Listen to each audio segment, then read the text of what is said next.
உங்கள் சத்யாவில் இப்பொழுது ஆடி அதிரடி தள்ளுபடி.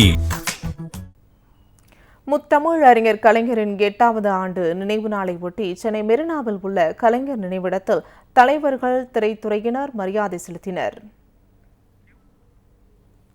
முத்தமிழ் அறிஞர் கலைஞரின் நினைவு நாளை ஒட்டி சென்னை மெரினாவில் உள்ள கலைஞர் நினைவிடத்தில் திராவிடர் கழக தலைவர் கி. வீரமணி மலர் வளையம் வைத்து மரியாதை செலுத்தினார்.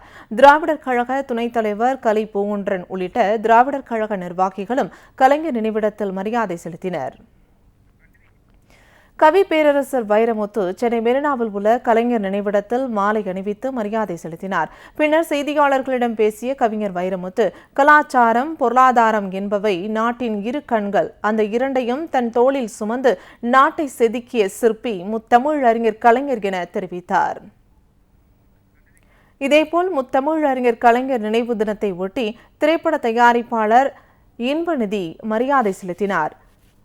மெரினாவில் உள்ள கலைஞர் நினைவு இடத்தில் மலர் தூவி மரியாதை செலுத்திய இன்பநிதி அங்கு உள்ள திருவுருவ சிலைக்கும் மலர் தூவி மரியாதை செலுத்தினார். முத்தமிழ் அறிஞர் கலைஞரின் 8வது ஆண்டு நினைவு நாளை ஒட்டி சென்னை மெரினாவில் உள்ள கலைஞர் நினைவிடத்தில் தலைவர்கள், திரைத்துறையினர் மரியாதை செலுத்தினர். முத்தமிழ் அறிஞர் கலைஞரின் நினைவு நாளை ஒட்டி சென்னை மெரினாவில் உள்ள கலைஞர் நினைவிடத்தில் திராவிடர் கழக தலைவர் கி. வீரமணி மலர் வளையம் வைத்து மரியாதை செலுத்தினார். திராவிடர் கழக துணைத் தலைவர் கலி பூங்குன்றன் உள்ளிட்ட திராவிடர் கழக நிர்வாகிகளும் கலைஞர் நினைவிடத்தில் மரியாதை செலுத்தினர்.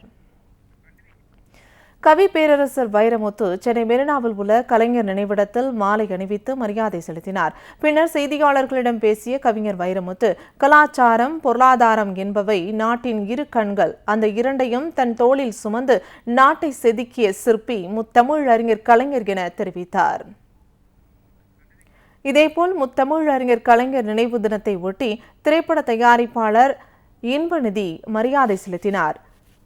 மெரினாவில் உள்ள கலைஞர் நினைவு இடத்தில் மலர் தூவி மரியாதை செலுத்திய இன்பநிதி அங்கு உள்ள திருவுருவ சிலைக்கும் மலர் தூவி மரியாதை செலுத்தினார்.